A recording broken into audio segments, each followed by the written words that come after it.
Buenas Buenas noches.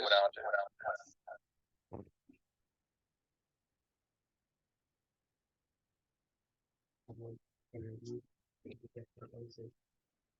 ¿Mm? Legal, lugar para.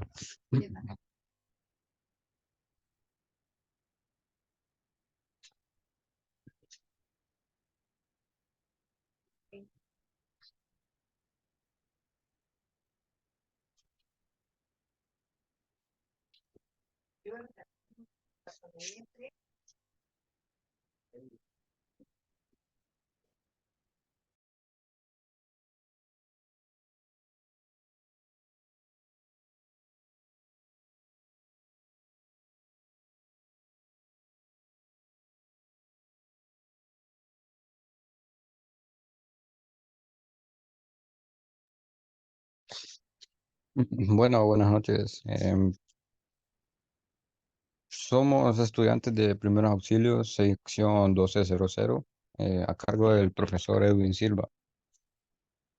Somos un grupo de estudiantes que venimos a hablar acerca de esguinces, luxaciones y fracturas.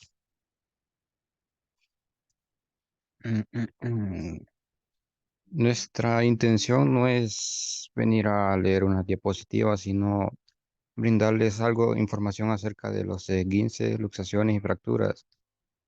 Creo que es algo común ese tipo de accidentes, ya que más de algún familiar les ha causado algún tipo de lesión, como las mencioné anteriormente.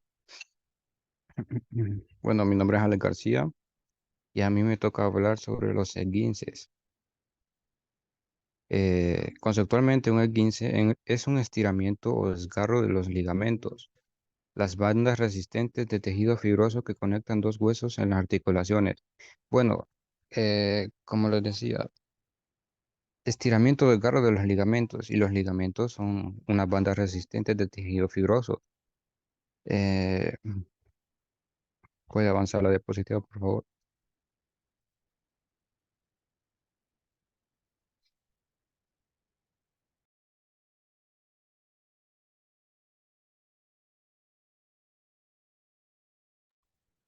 Primero que todo, tenemos que saber cuáles son las causas.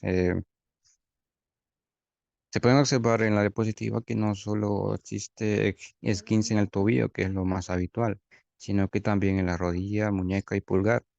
Eh, la causa va dependiendo de también su ubicación. Digamos, el tobillo puede ser causado un esguince por caminar o hacer un ejercicio en una superficie desnivelada. Creo que, no sé si les ha pasado que bajando gradas dan un mal pisotón y se paran sobre su pie. Bueno, eso es una causa de un esguince en el tobillo, al igual que una rodilla. Girar durante una actividad atlética puede causar un esguince, igual que en la muñeca caer sobre una mano extendida. En el pulgar daño durante la práctica de esquí, aunque bueno, acá no practicamos esquí, entonces podemos utilizar un ejemplo como jugando pelota, que le metieron un balonazo o algo así, o simplemente cayó, pero cayó con el pulgar o con algún dedo de la mano. Cabe aclarar que los niños tienen zonas de tejido más suaves, llamadas placas de crecimiento, cerca de los extremos de los huesos. Los ligamentos que rodean una articulación suelen ser más fuertes que estas placas de crecimiento, por lo que los niños tienen más probabilidad de experimentar una fractura que un esguince. Entonces, un niño generalmente, si sufre de las lesiones anteriores, por el hecho de ser niño no significa que es una fractura, pero lo más probable es que sea una fractura. Siguiente, por favor. Ok, ya sabemos las causas, ahora hay que saber los tipos de esguince. Como pueden ver en la imagen, en este se llama inversión. Pueden ver la imagen, se presenta cuando el tobillo gira hacia afuera, es decir, la parte del pie, el tobillo sale y mientras que el pie queda hacia adentro. Esto provoca el estiramiento y el desgarro de los ligamentos de la parte externa del tobillo.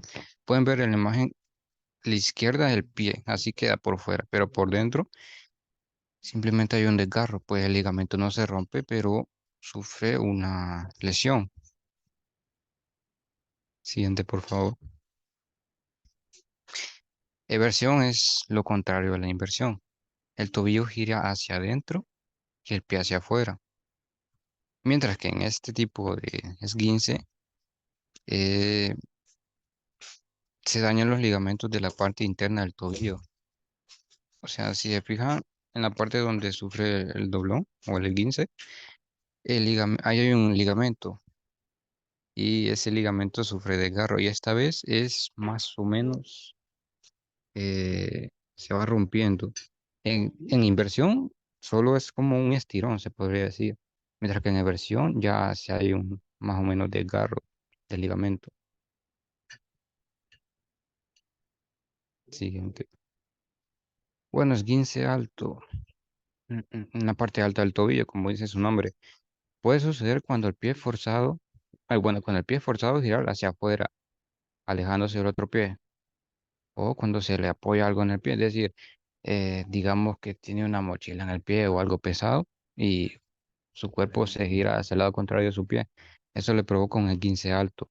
Siempre sufre desgarro y es un tipo de esguince que no es tan común como los anteriores. Ok, ya sabemos los tipos. Al identificar los tipos, lo siguiente es identificar el grado para tratar al paciente. Pues la imagen, esta es un tobillo sano, una persona que puede caminar normalmente, no ha sufrido nada, no ha pasado por grado, no se ha caído ni nada de eso. Los ligamentos están en su correcta forma y su pie se mira normal.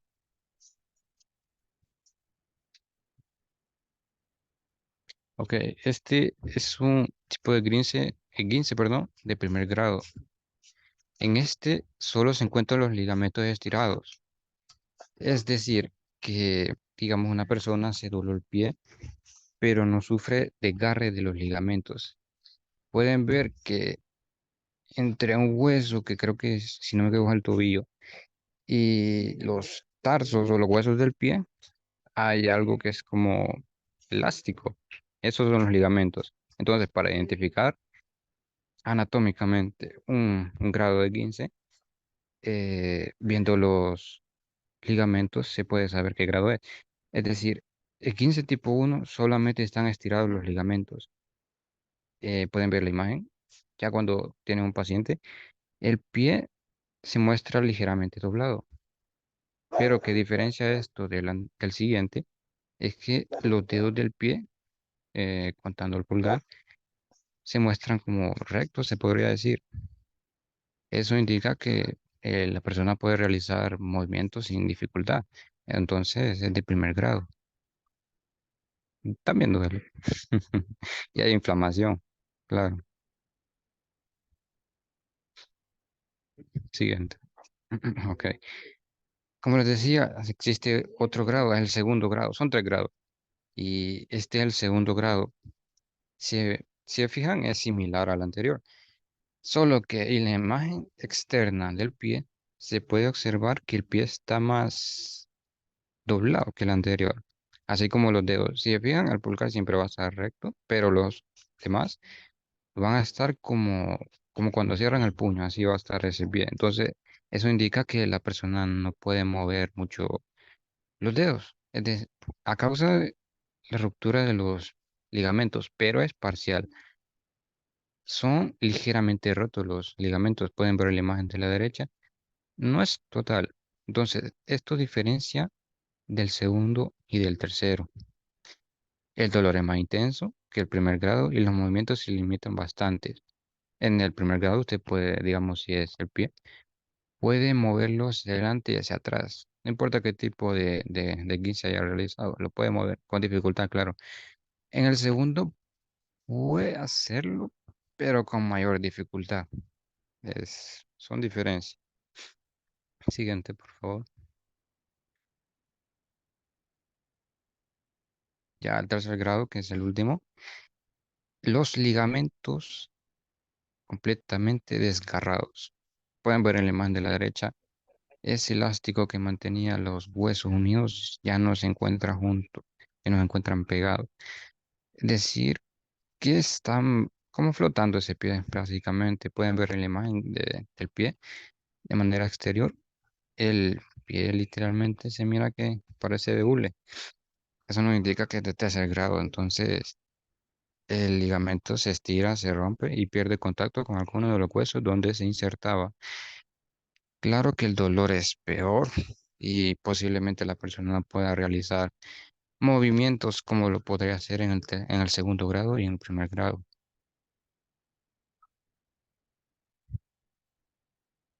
Ok, ya identificamos los tipos y los grados. Entonces, existen una variedad de lesiones, y entonces es importante saber los signos y síntomas para no ir así como a un doctor a que le enyesen un pie si en realidad no tiene ni una fractura o que se quebró, sino puede ser un E15. Entonces es importante verificar los signos y síntomas que presenta el paciente.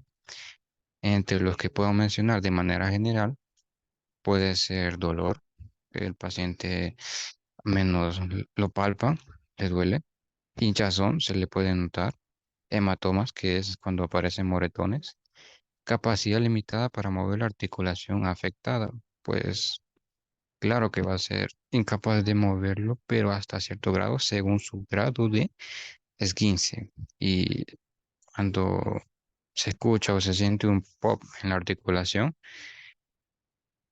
suena así, en el momento de la lesión. Es decir, que, digamos, está otra vez el ejemplo de bajando grada. El paciente que va a pasar, bueno, el paciente no, en sí, la persona que iba bajando gradas, al bajar grados, usted escucha como que le tronó algo. Y, bueno, eso puede ser un signo de que la persona sufrió un E15. Mientras no se le salga el hueso, sigue siendo un E15. Mientras no se le haya quebrado el hueso, una fractura. Los síntomas, pues, el primordial es el dolor. Le duele la articulación afectada y los tejidos a su alrededor. El mismo sufrimiento puede actuar como limitante en la funcionalidad. Mm, sí, claro, o sea, la persona va a poderlo mover, pero una persona con 15 en un tobillo no va a poder jugar pelota. Entonces, a eso se refiere con limitante de la funcionalidad. Eh, Junto al dolor hay una inflamación en todos los grados. Entonces, inflamación, entonces es como que algo básico en el 15. La articulación dañada aumenta de tamaño y la hinchazón es otro componente más que limita la funcionalidad. Entonces, es decir que en sí el dolor causa que se limite la funcionalidad, pero la hinchazón como que va duplicando eso. O sea, si no se trata la persona, la hinchazón puede ir creciendo y se hace un moretema, un chichote y la persona no va a poder moverse. Entonces, por eso es importante tratarlo. Siguiente, por favor. Como le iba diciendo, es importante el tratamiento para los esguinces. Ok, cuando se sufre un esguince es importante controlar el dolor y la inflamación, como les decía. También es importante aliviar de cargas la zona afectada por la lesión. El protocolo que se sigue es reposo, hielo, compresión y elevación. Otra vez ponemos el caso, digamos que una persona, vaya, no pues, subiendo grados, sino jugando deporte. Eh, el man es delantero. Quería echar un gol, salta, quería meter la cabeza, pero no, ni toca el balón. Pero en lo que va cayendo, se paró mal y se dobló el 15 en el tobillo. Sea cual sea el grado. Hay que aplicar este protocolo. Entonces, antes de todo, hay que decirle al paciente que se calme, que se mantenga en reposo. No le vamos a decir, venga, acompáñame a este lugar o algo así. No, hay que calmarlo primero. Hablar con él, decirle, no te preocupes, suele pasar. Mantenerlo en reposo.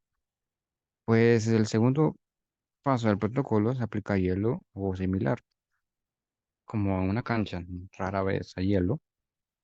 Puedes utilizar algo helado con tal de ir bajando el hinchazón y que el paciente pueda mover mejor la articulación o la zona afectada. Digamos, estás en tu casa y por cosas de la vida no tienes hielo, pues una media de jamón o de mortadela, lo que sea que tenga hielo, te puede servir para bajar la hinchazón y mejorar el estado del paciente, bueno, de la zona afectada del paciente. Realizar un vendaje compresivo de la zona dañada. ¿Qué se refiere compresivo?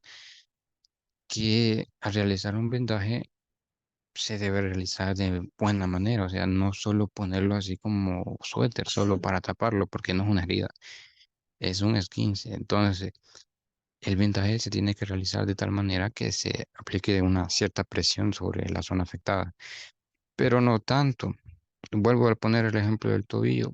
Para saber si el vendaje está bien hecho, eh, se le indica a la persona cuando ya tiene el vendaje que mueva los dedos. Bueno, si está, depende, ¿va? Si es grado uno sí se le pide que los mueva, pero si ya es grado 3 que el caballero ya no puede, o la dama no puede mover bien los dedos, se puede observar los dedos, si le falta circulación, se van poniendo morados o hasta azul.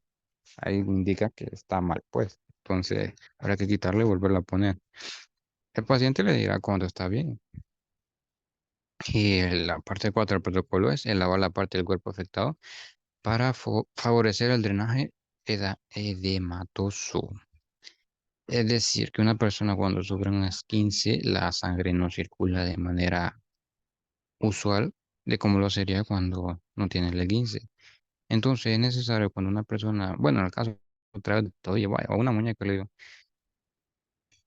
sufre un esguince, es necesario elevar más o menos la mano, porque no se puede tener la mano así como apuntando hacia abajo, porque la sangre no circula correctamente, entonces eso también la afecta al dolor del paciente. Es importante elevarlo por encima de la cadera para lograr un drenaje efectivo, como les decía anteriormente. La sangre no circula igualmente cuando una persona presenta un esguince.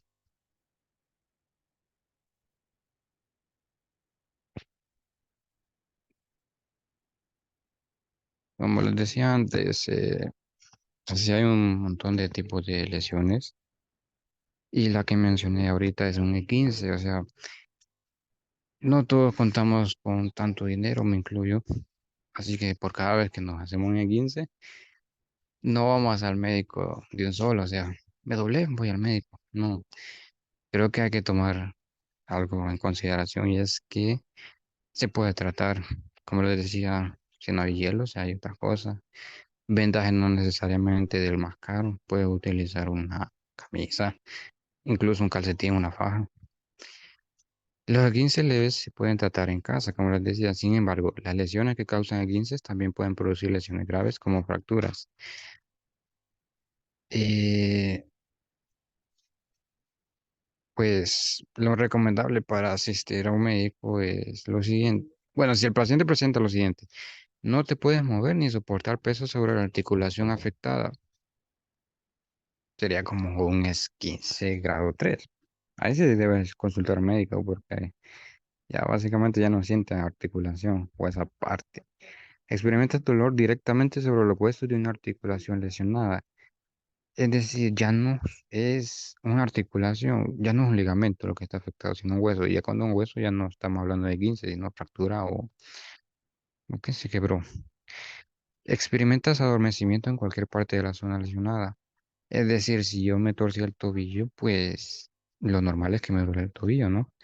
Pero si me duele otras partes que no son el tobillo, va subiendo por la pierna, fémur, y me llega hasta la rodilla o el muslos, pues uno ya es grave, eso ya creo que no es esguince. Entonces, por lo tanto, por esas cosas, ya uno no puede tratarse solo porque puede complicar más la situación. Entonces, por eso hay que tomar en cuenta eso antes de, bueno, para decidir si consultar a un médico o tratarnos en casa.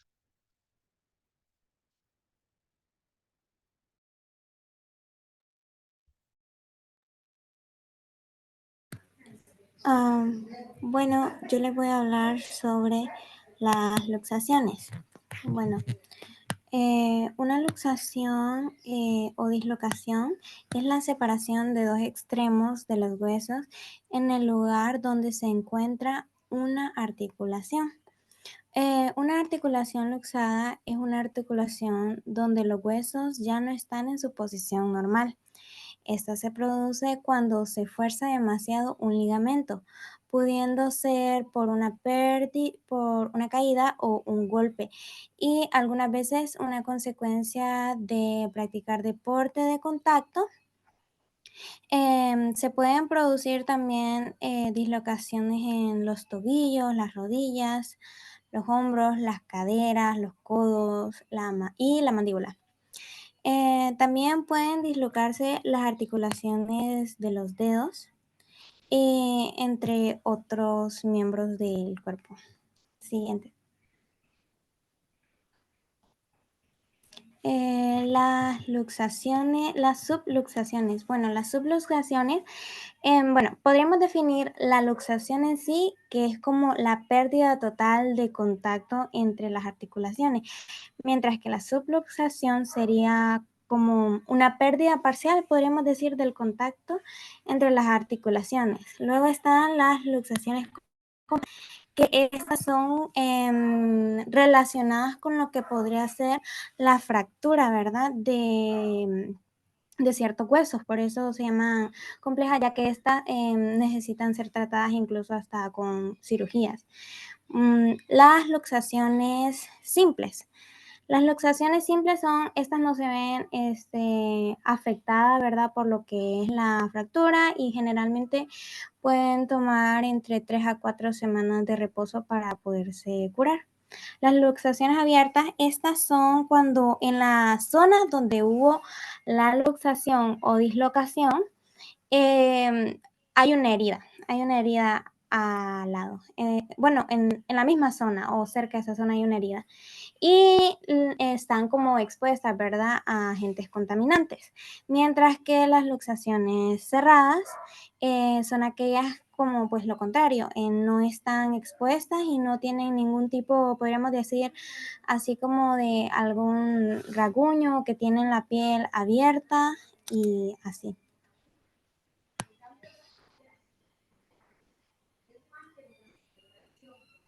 Siguiente.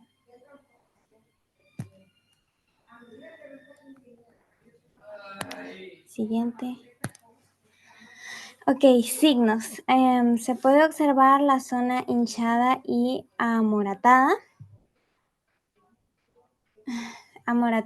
y una malformación de la zona luxada o movimiento de la articulación deteriorado. Y algunos síntomas, ¿verdad? Está acompañada, ¿verdad?, de entumecimiento u hormigueo en la articulación o fuera de esta. También un dolor intenso, especialmente si se usa la articulación. También la limitación del movimiento. Generalmente la limitación del movimiento es más que todo, ¿verdad?, para tomar reposo y eso, para que se pueda curar, porque si sigue la zona afectada en movimiento, pues puede hasta desgastarse más y pasar de una luxación simple a una luxación compleja. Sí, en caso de que sea un deportista. Luego está hinchado o amoratado, ¿verdad? Que este es un síntoma y un signo al mismo tiempo, porque se puede, ¿verdad?, uno observar, vaya, que no sintió en el mismo instante el dolor, sino que hasta después, pero ve, ¿verdad?, que la zona está hinchada o amoratada y visiblemente está fuera de lugar y de color diferente o deforme. Ok, en cuanto al tratamiento, la reducción, esto más que todo a la reducción, ¿verdad?, de, del, del moretón o de la hinchazón, es decir, ponerle hielos o tratarlos con algunas cremas, ¿verdad? La inmovilización, que esto viene parte del reposo. La cirugía, que esta, bueno, se da generalmente cuando la luxación es compleja. Y la rehabilitación, que es esperar obviamente a que sane la luxación. Siguiente.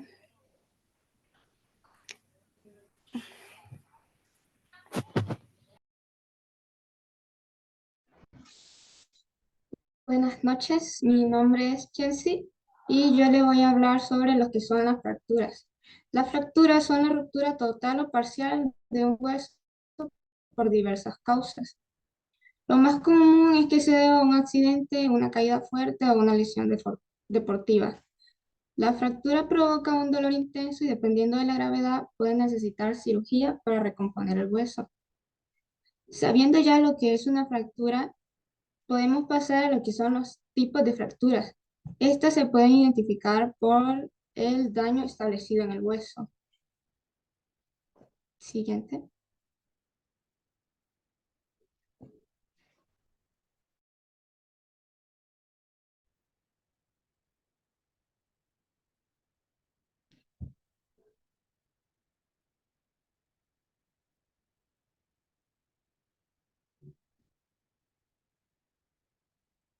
Ok, los tipos de fracturas.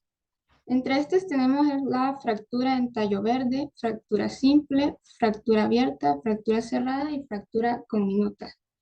Para tratar de explicarles mejor, en la siguiente diapositiva tenemos algunas imágenes sobre lo que son los tipos de fracturas. Siguiente diapositiva.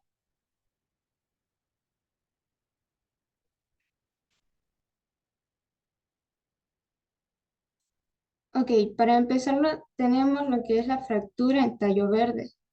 Se considera una fractura incompleta, ya que solo uno de los lados del hueso se fractura y el hueso se dobla. Se asemeja al quiebre de una rama de un árbol joven y son fracturas que ocurren mayoritariamente en niños, en donde a pesar del poco desarrollo del tejido óseo, esto se refiere en cuanto a calcificación y resistencia, los huesos se astillan. Esto se puede observar en la imagen.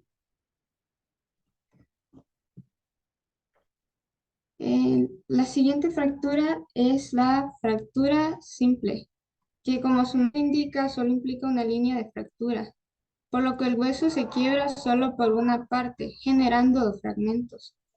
El hueso permanece en su posición sin desplazarse ni causar mayor lesión, siendo considerada una fractura estable.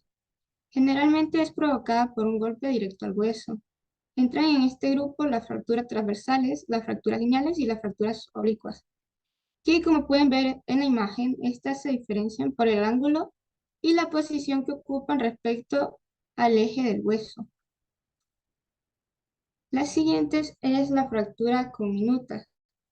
Este tipo de fractura se da cuando el hueso se rompe en más de dos partes y se desprende en muchos pedazos, como si de un vidrio se tratara. Se necesita de mucha fuerza para que ocurran y suelen ser causadas por traumatismos muy intensos, como un accidente automovilístico o una caída. Esta se trata de una fractura muy grave porque a la hora del tratamiento puede llegar a ser más tedioso y más duradero, debido al estado en el que se encuentra el hueso. La fractura abierta. Esta fractura se produce cuando el extremo afilado de un hueso roto atraviesa la piel y la rompe. A menudo el hueso vuelve a su lugar y solo hay un pequeño corte, pero a veces el hueso sobresale y se hace visible. Por lo tanto, una fractura abierta es aquella en la que además de la fractura ocurre una lesión en la piel o de los tejidos adyacentes, lo que establece una comunicación entre la fractura y el exterior. Esto supone el riesgo de infección, ya que permite la entrada de microorganismos y suciedad en el interior del hueso roto y causar una infección ósea, impidiendo así que la fractura se cure. La fractura cerrada, en lo contrario a la fractura abierta, las fracturas cerradas se caracterizan por no presentar heridas que comuniquen el foco de la fractura con el exterior. Aunque en algunos casos la fractura cerrada pueden existir heridas, estas son superficiales y no hay riesgo grave de infección. Estas también generalmente son causadas por traumatismos graves, ya que podemos ver que al ser una fractura cerrada, lo único que pasa es que el hueso llega a romperse. Siguiente diapositiva.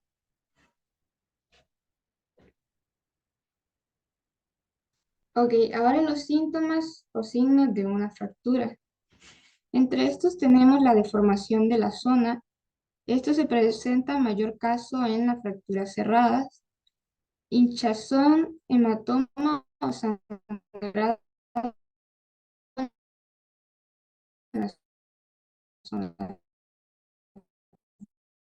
afectada, capacitado de que aparezca alguna infección. Siguiente.